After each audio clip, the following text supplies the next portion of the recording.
जय हिंद। इस वीडियो में मैं आपको बहुत ही इम्पोर्टेंट टॉपिक, जहां से संस्कृत के प्रतियोगी परीक्षाओं में एक या दो क्वेश्चन अवश्य ही पूछे जाते हैं। तो एक या दो तो प्रश्न होता ही है। यहाँ से ये टॉपिक पढ़ने जा रहे हैं, सावधानी से पढ़ें, अच्छी तरह से पढ़ेंगे, सब समझ में आ जाएगा। धैर्य से पढ़ें। माहेश्वर सूत्राणी, भाषा की सबसे छोटी इकाई को वर्ण कहते हैं। पाणिनि ने वर्णमाला को 14 सूत्रों में प्रस्तुत किया है। परंपरा के अनुसार महेश्वर ने अपने नृत्य की समाप्ति पर जो 14 बार डमरू बजाया, उससे यह 14 ध्वनियां सूत्र पाणिनि को प्राप्त हुए।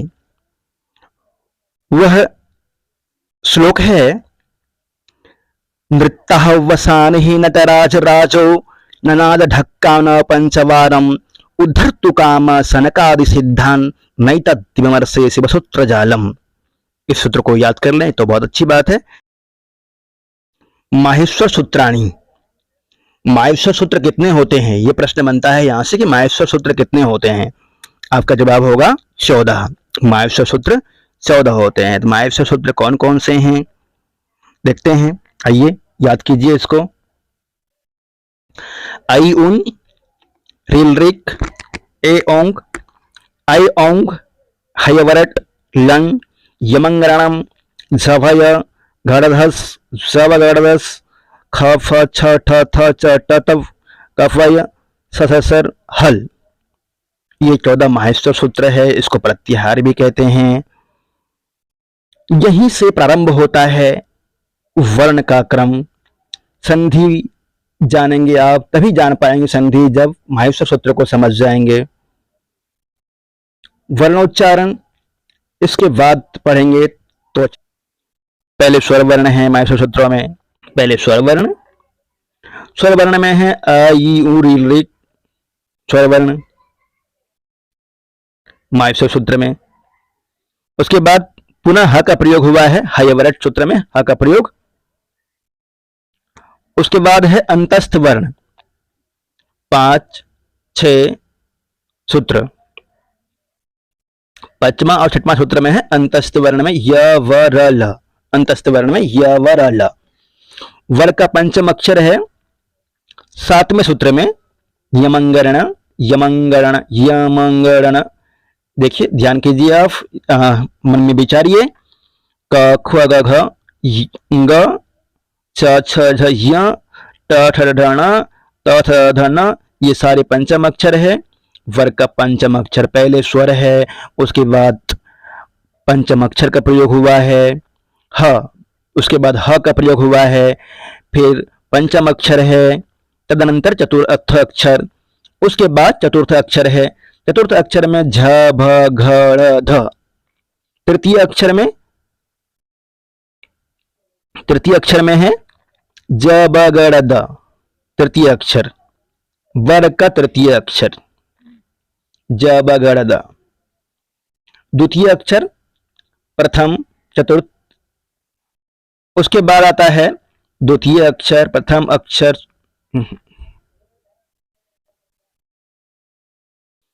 माहेश्वर सूत्रों के क्रम को समझने से पहले आप इस बात को समझ लें।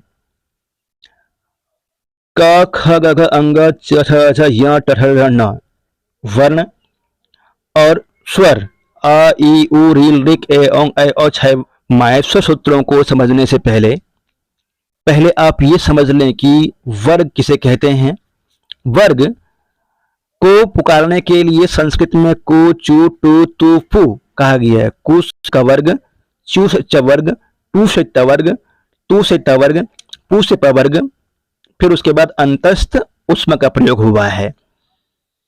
इसमें क्रम इस तरह से होता है। वर्ग का यदि प्रथम अक्षर कहा जाए तो वर्ग का प्रथम अक्षर में आ जाएगा क, च, ट, त, फ। द्वितीय अक्षर तो वर्ग गिन लीजिएगा। वर्ग के द्वितीय अक्षर में ख, छ, ऐसे।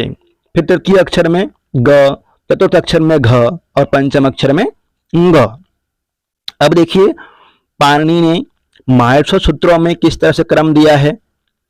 पहले स्वर वर्ण है 1 से लेकर के 4 सूत्र तक, अ ई उ ऋ ऋ ए ओ और ऐ ओ।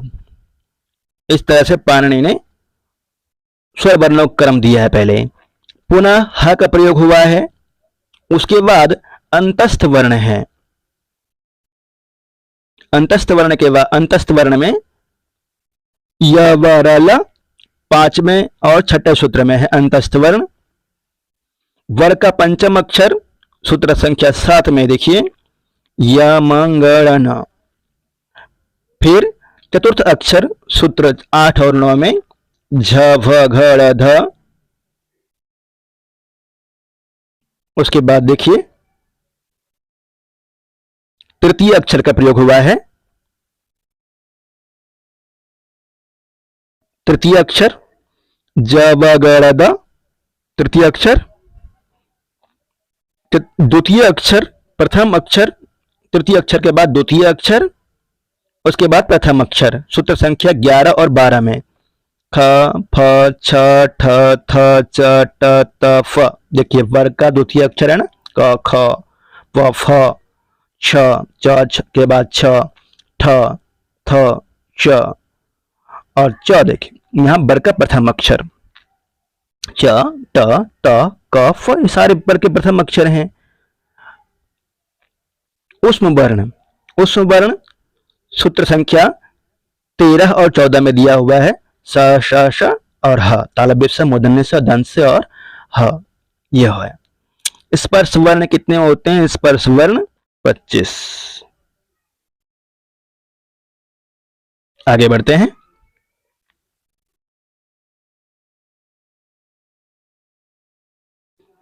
प्रत्याहार सूत्र में ह वर्ण का प्रयोग 2 बार हुआ है, ह का प्रयोग 2 बार हुआ है प्रत्याहार सूत्र में, इसका ध्यान रखना है आपको। ह का प्रयोग 2 बार हुआ है, एक हल और दूसरा हैवरट, हैवरट के रूप में और हल के रूप में।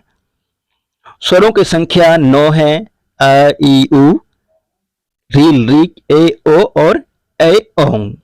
व्यंजन वर्ण 33 हैं, प्रत्याहार सूत्रों में व्यंजन वर्ण 33 हैं। प्रत्याहार सूत्रों में स्वर एवं व्यंजन वर्णों की संख्या 42 बताया गया है। ठीक है, समझ गए यहां तक? प्रत्याहार सूत्रों में स्वर एवं व्यंजन वर्णों की संख्या कितनी है? 42, बिल्कुल ठीक।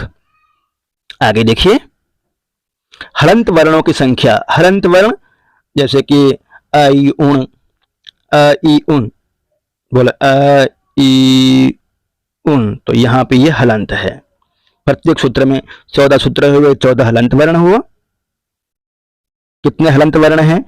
सामान्य सा क्वेश्चन है, बन सकता है, परंतु कई बार सोच नहीं पाते हैं, ये क्वेश्चन भी बन सकता है ना। हलंत वर्ण कितने हैं? 14 है। आगे देखते हैं। हलंत सहित प्रत्याहार सूत्रों में 56 वर्ण प्रयोग हुआ है। हलंत को यदि जोड़ दिया जाए, हलंत सहित गिनेंगे तो हलंत सहित प्रत्याहार सूत्रों में 56 वर्ण प्रयोग हुआ है।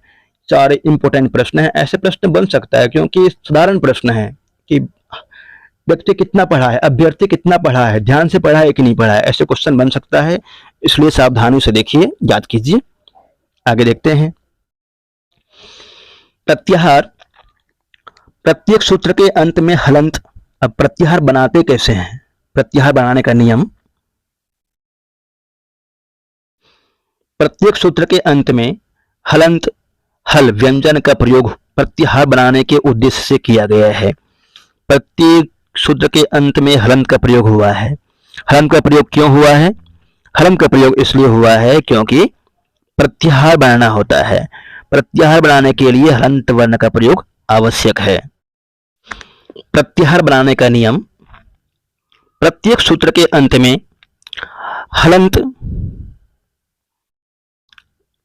प्रत्याहार बनाने का नियम है प्रत्येक सूत्र के अंत में हलंत अर्थात हल व्यंजन का प्रयोग हुआ है।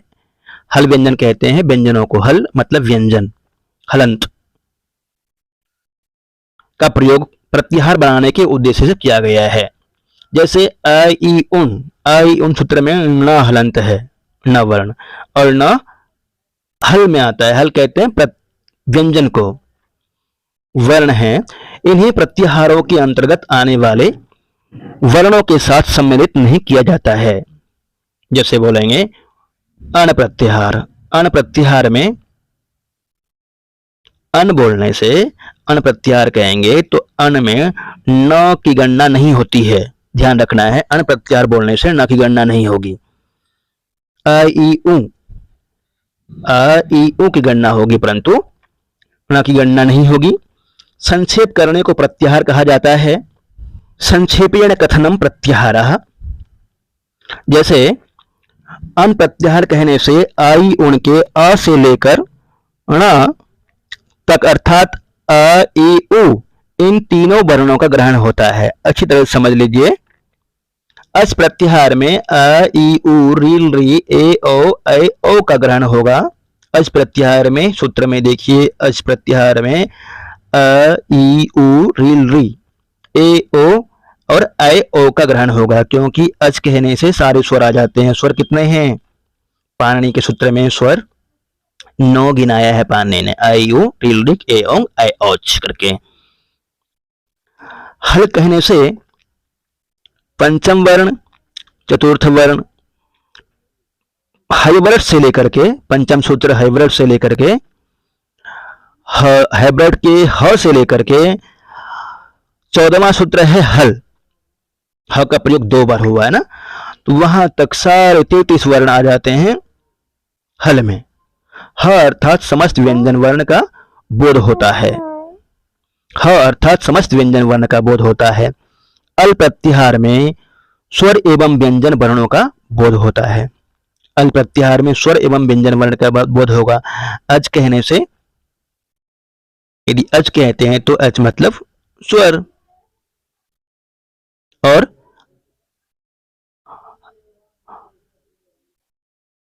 यदि हल कहते हैं, हल कहने से व्यंजन, और अल कहते हैं तो अल कहने से स्वर एवं व्यंजन दोनों का बोध होगा, ध्यान रखना है। अज किसे कहते हैं? स्वर को। हल किसे कहते हैं? व्यंजन को। और अल किसे कहते हैं? अल में स्वर और व्यंजन दोनों आते हैं।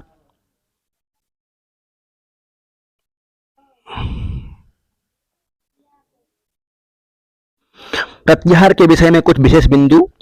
माहेश्वर सूत्रों के आधार पर विभिन्न प्रत्याहारों का निर्माण किया जा सकता है।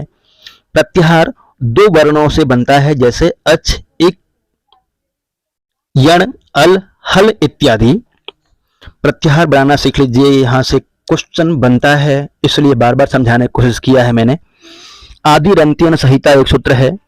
प्रत्याहार बनाने के लिए यह नियम याद कर लें। कौन सा नियम है?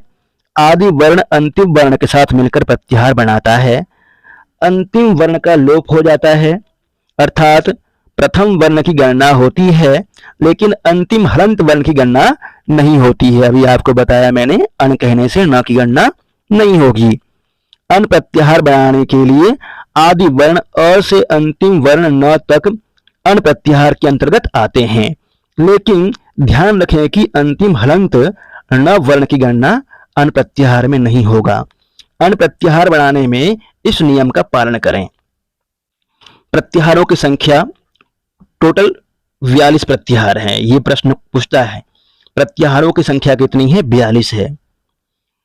सुप एवं तिंग को मिला करके 44 प्रत्याहार है। प्रत्याहारों की संख्या कितनी है? 42। द्वाचत्वारिंशत्, और सुप और तिंग को मिला देंगे तो 44 हो जाएगा।